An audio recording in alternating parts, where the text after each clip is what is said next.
দুদিন বাদেই শুরু হবে ইলিশ আহরণ ও বিক্রিতে ২২ দিনের নিষেধাজ্ঞা। অভিযান সফলে আগে থেকেই ব্যাপক প্রচারণা চালানো হচ্ছে চাঁদপুরের মেঘনা ও ডাকাতি এলাকায়। তবে নিষেধাজ্ঞায় এই সময়ে সরকার খাদ্য সহায়তা সঠিক সময়ে না পাওয়ার অভিযোগ তুলেছেন জেলেরা। আল ইমরান শোভনের তথ্যচিত্রে ডেস্ক রিপোর্ট। মা ইলিশ রক্ষায় সব ধরনের ইলিশ আহরণ, পরিবহন, মজুদ ও বিক্রিতে ২২ দিনের নিষেধাজ্ঞা দিয়েছে সরকার, যা চলবে ৪ থেকে ২৫ অক্টোবর পর্যন্ত। অভিযান সফলে চাঁদপুর, মেঘনা, ডাকাতিয়া নদীর পাড়ে প্রতিদিন চলছে প্রচারণা। মৎস্য, কোস্টগার্ড, পুলিশ ও উপজেলা প্রশাসনের যৌথ উদ্যোগে গঠন করা হয়েছে ভ্রাম্যমাণ বিশেষ টিম।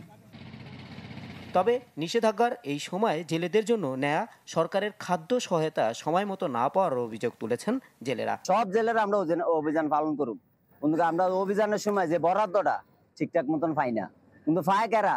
ওসের মানুষ। এগুলো আমাদের চাইল দেয়, এটা আমাকে হয় না। কথা বুঝেন, আমাদের যারা ছেলের মতন পড়ালেখি করে, যারা কিস্তি মিস্তি আছে, আমরা চাই সরকারের কাছে একটি আবেদন যে আমাদের কিছু টাকা পয়সা দিয়ে হেল্প করে।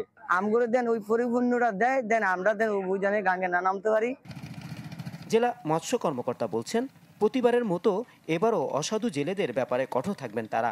আইন না মানলে হবে জেল জরিমানা। খাদ্য সহায়তা দ্রুত পৌঁছানোর ব্যাপারেও কাজ চলছে বলে জানান তিনি।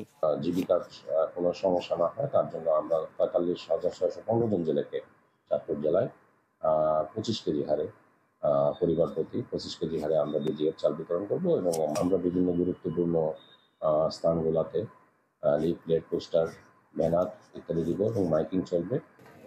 নিষেধাজ্ঞার সঠিক বাস্তবায়ন করা গেলে ইলিশের উৎপাদন বৃদ্ধি পাবে বলে মনে করেন এই ইলিশ গবেষক। একটি পূর্ণিমা ও একটি অমাবস্যায় নির্বিঘ্নে ডিম ছাড়তে পারলে ইলিশের কাঙ্ক্ষিত উৎপাদন বজায় থাকতে পারে। তবে মনে রাখতে হবে যে এই যে ২২ দিনের নিষেধাজ্ঞা, এটি শুধু ডিম ছাড়ার জন্য নয়, তারা সাগর থেকে মোহনা বেয়ে প্রধান নদ-নদী অঞ্চলে নির্বিঘ্নে পৌঁছে যাবে এবং নিরাপদে ডিম ছেড়ে আবার তারা নিজস্ব জায়গায় ফিরে যাবে।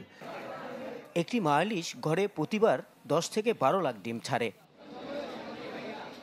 Desk report, channel 24।